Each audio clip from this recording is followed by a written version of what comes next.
Hey everybody, Tom Barnes here, stories from the 78 from Logan Square at Paulie Gee's. Can you believe this place celebrating 10 years already? 10 years of fantastic pizza right here in the heart of Logan Square. I'm going to talk to the owner, Derek, about the entire process of making this pizza and the celebration that they are celebrating here on July 25th with a grandma style, the sheet pizza that we'll get to in a second. I'm gonna butcher the name, so that's why I'm not gonna try it. But they got Detroit style, grandma style, and I call it the Holy Sheep, but that's not what it's called. But we'll talk to Derek about what it is called in the big celebration later on today.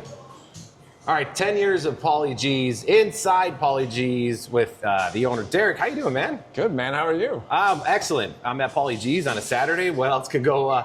This is the best kind of day so far. Gonna get you fed proper today for sure. Absolutely. Well, speaking of, 10 years, so congratulations, first of all. That's awesome.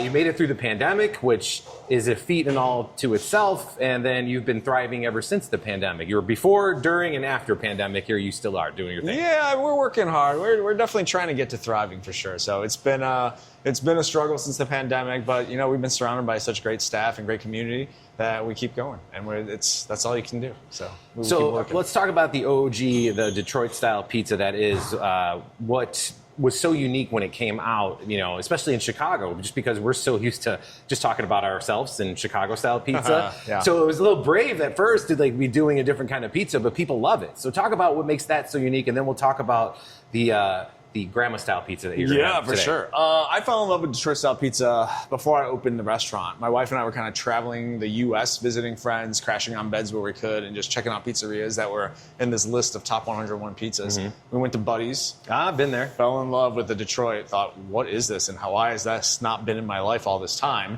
So when I went home, I started trying to make it on my own. We actually kind of tested it in the market. We only offered it on Sunday, Monday, and Wednesdays when we first opened.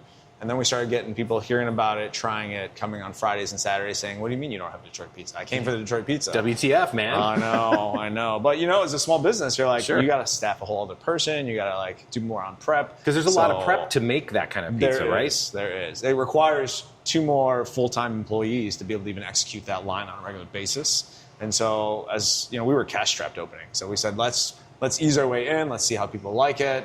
And then when the demand grew big enough, we decided to carry it full time. And now it's our top selling pizza. It beats our wood fire by quite a bit. So, and then today we're celebrating here. What day is it? July 25th. End of July already. That's I know. crazy. I don't know how that happened. So a lot of people are going to be coming into town because of Lollapalooza's next week. They're going to be sampling food from all over the city. The grandma style pizza. You have a special promotion today just because it's the 10th anniversary, and it is called The Sheet Show. The Sheet Show. So what's that all about? Tell me about that, what people can expect if they're popping by today. Absolutely. So I want to say about a year and a half ago, there was a local cannabis place that wanted to do a pizza with us, and they wanted to set a world record. They wanted to do the largest infused pizza possible.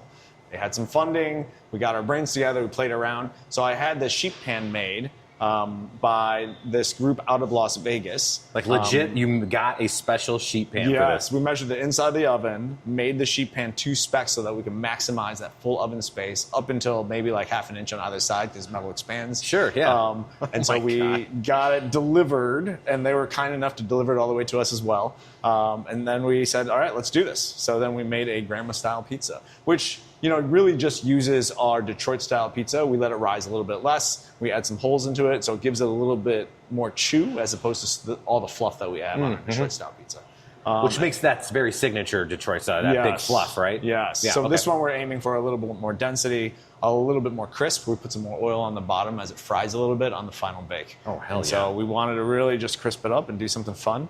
And we've had the pan since. And we're like, you know what? We should do something with this. So we said, why not serve the largest pizza possible in Illinois, the second largest in the Midwest. There is a place in Michigan that serves a 100-pound pizza, which we can't beat. But unless you get a different oven. Unless we get a different oven. Unless another pan. A whole nother pan, a whole nother process. That's next year. That's next year's problem. Or the 15th. We'll have a whole nother party for that one. Yeah. So we said, you know what, let's put this to use. Let's make it happen. And maybe people would enjoy a big old pizza party experience, Bring in 20 of your closest friends or 25 of your closest friends, sit down to the biggest pizza you've probably ever seen, that I've ever seen personally. Yeah. And then chow down with some salads and drinks and enjoy it at the table. So it can't be as easy, though, as you're making it sound, to get a pizza that big, to make it cook evenly through all the things. I imagine you've had to go through the process a couple times of making it and then going, oh, shit, we can't do that. We got to do it like this. Talk about that a little bit of just getting to today. How much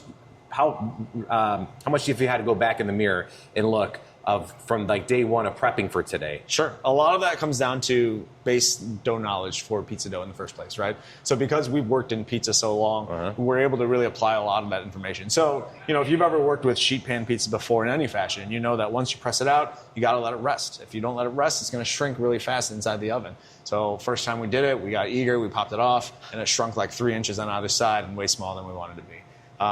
We were playing with a special dough for grandma, but ultimately we said, we have a great Detroit dough. Yeah. Really, Detroit, Sicilian, grandma are super similar, just treated a little bit differently on the ends. So we decided, let's just use the dough we have. Let's not overcomplicate things.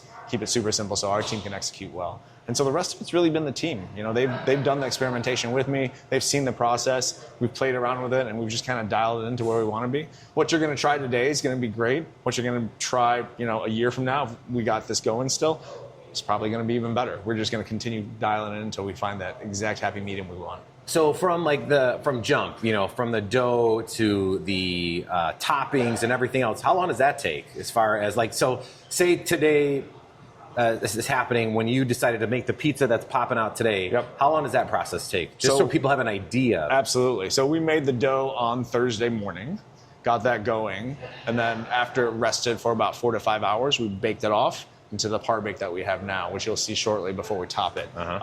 We use a sourdough starter that we keep in-house to add lots of extra flavor. Otherwise, typically it'll be a 3 to 4 day process, even just in the fridge to develop the flavor. But with that sourdough starter, you kind of cheat the system and shortcut it. So much like sourdough bread, right? It's not necessarily going to be super sour, but you're using more of a natural starter mixed with other yeasts in order to get that flavor build up so that it doesn't just taste like bland same day dough. Right. And so we're using that process to help develop the flavor of the dough. We have it set so this way we can let it rest a little bit inside the fridge. The goal is to get it even crisper. You want it just to rest so that the gluten structures start breaking down a little bit more. It's kind of like when your bread goes stale, right? And then when you retoast it, you're like, oh, this is way lighter than it normally is. So if you freeze the dough or refrigerate the dough, the common misnomer is that it drives off hydration. It doesn't actually drive off hydration. I think it's just the amylase breaking down inside the dough structure.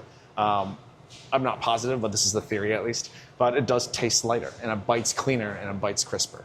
And so we let it sit in the fridge for a little bit, and then we pull it out the day of, let it come up to room temp, do a final bake in the pan, see if it's crisp enough. If not, we'll do a final bake without the pan, and then bring it out for service. Oh man, so there's a lot of chemistry in that. It sounds like there's a ton of chemistry. I think pizza has come a long way. 30 years ago, it was fill the water to this part of the jar, take 1 cup of yeast and do whatever it is. Now we're measuring. Now we're figuring out. Now we're understanding the science and the chemical reactions behind it to really optimize that dough. And you see it in New York, in Chicago, even in Italy. Pizza's changing and evolving and getting to the next level. And that's that precise amount that really makes the difference. Versus, like you said before, people are like, a little bit of this, a little bit of that, and the pizza tastes different every single time. Oh, absolutely. Yeah. Absolutely. Well, congrats on 10 years. The party's going to be amazing. The pizza definitely is going to be amazing. Thank you. What's it mean to you, though, to be hanging out 10 years in Logan Square the way you guys have? It means that the community has really accepted us and taken us in, which is everything. Like I mentioned before, having the right staff, having the right people in place, because honestly, there's no way I could have done it all with a space like this size. And there's so many people that have helped me along in this journey, whether it's mentors like Paulie Gee, or whether it's staff members or other mentors in the pizza community, or there are people, my GM, one of my managing partners, has been with us for almost 10 and a half years. Wow. And without people that have had that experience and that guidance to help drive us to where we are today, there's no way it could happen. Oh, man. Well, congratulations. Thank you. Appreciate it. All right. That is Story from the 78. Give me a holler at tombarneychicago@gmail.com if you have a suggestion for the Story from the 78, or hit me up at the website storiesfromthe78.com. We'll see you later.